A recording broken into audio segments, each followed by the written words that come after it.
শুরু করছি মহান স্রষ্টার নাম নিয়ে। সুপ্রিয় দর্শক শ্রোতা ভাই বোন বন্ধুরা, বজ্রস্কের পক্ষ থেকে আপনাদেরকে আন্তরিকভাবে শুভেচ্ছা ও স্বাগতম জানাচ্ছি আজকের এই পর্বে। আজকে ভিডিওটি মূলত সাতক্ষীরা জেলার তালা উপজেলাধীন বাংলাদেশ ন্যাশনাল সার্ভিস কর্তৃক আয়োজিত ছোট্ট একটি সমাবেশকে ঘিরে। তো সমাবেশের মূল প্রতিপাদ্য বিষয়গুলোকে এই ভিডিওর মাধ্যমে তুলে ধরার চেষ্টা করব। তো আপনারা আমাদের সঙ্গেই থাকবেন, আর ভিডিওটি ভালো লাগলে অবশ্যই লাইক, কমেন্টস এবং শেয়ার করবেন, আর আমার চ্যানেলটিকে সাবস্ক্রাইব করে আমাদেরকে নতুন নতুন ভিডিও করতে উৎসাহিত করবেন।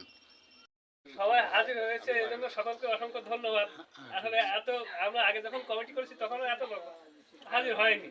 তো আসলে আমরা ইতিপূর্বে আমরা ঢাকায় গেছি এবং সে জায়গায় যে আমাদের আশার আলো দেখাইছে রাজা ভাই, সেটা আরো মানে সামনে আরো অনেক কিছু। গত 3 দিন আগে আমরা সংসদে এই নিয়ে একটা দাবি উঠাইছে এবং এই বিষয় অনেক তথ্য রাজা ভাই আমাদের দিয়েছে যে হবে, তবে যারা আমরা বাড়ি বসে ভাবি যে একজন হলেই সবাই হবে, এরকম কোনো অবকাশ নেই।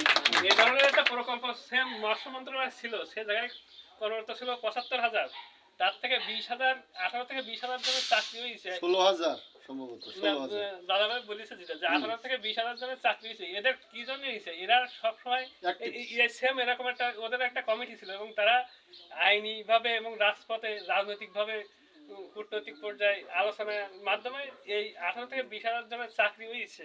এখন দাদাভাই চাচ্ছে আমাদেরও এরকম হোক, তার জন্যই সে আমাদের দক্ষিণ অঞ্চল নিয়ে একটা মিটিং করেছিল।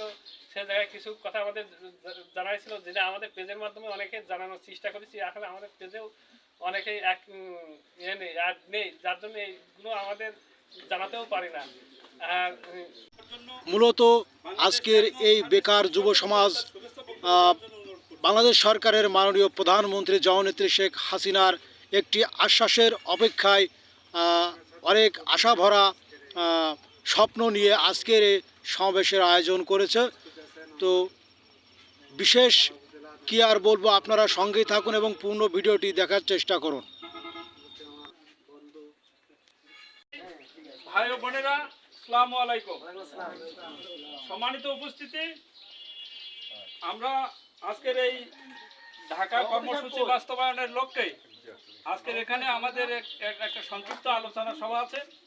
এই আলোচনা সভার শুরুতে আমি আজকের এই আলোচনা সভার সভাপতি হিসাবে সভাপতি আসন গ্রহণ করার জন্য বিনয়ের সাথে অনুরোধ করছি মোহাম্মদ হাবিবুল ইসলামকে।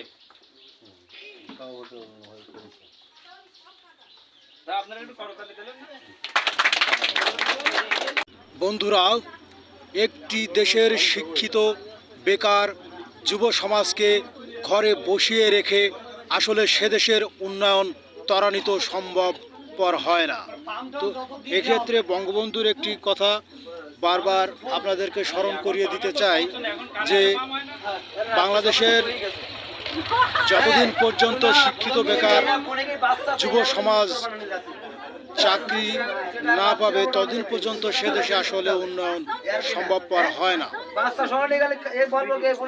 হাজার বছরের শ্রেষ্ঠ বাঙালি জাতির পিতা আরও বলেছিলেন, যতদিন পর্যন্ত না বাংলাদেশের অভ্যন্তর থেকে ঘুষখোর, চোরাকারবারি, চাঁদাবাজি, মুনাফাখোরি, দালাল, যতদিন পর্যন্ত না বাংলার মাটি থেকে তাদেরকে উৎখাত করা হবে, ততদিন পর্যন্ত এই বাংলাকে সোনার বাংলা হিসেবে প্রতিষ্ঠিত করা সম্ভবপর নয়।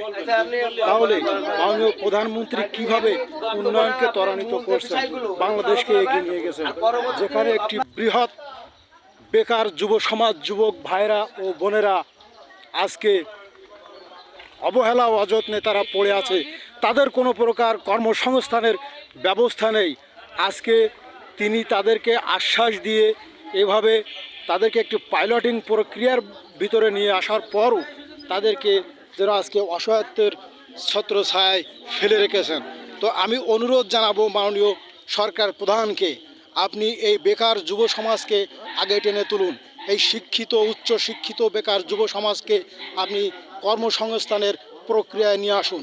আজকে আপনার বিভিন্ন পাইলটিং প্রক্রিয়াকে আপনি সঠিকভাবে রূপায়ণ করেছেন, তাহলে আজকে বাংলাদেশ ন্যাশনাল সার্ভিস কেন এই অবহেলা অযত্নে পড়ে থাকবে?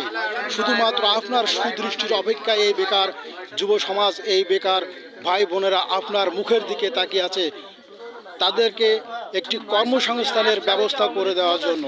তো যা হোক বন্ধুরা, আমার ভিডিওটি ভালো লাগলে অবশ্যই লাইক, কমেন্টস এবং বেশি বেশি শেয়ার করবেন, আর সেই সঙ্গে আমার বজ্র স্কেল চ্যানেলটি সাবস্ক্রাইব করে সঙ্গে থাকবেন।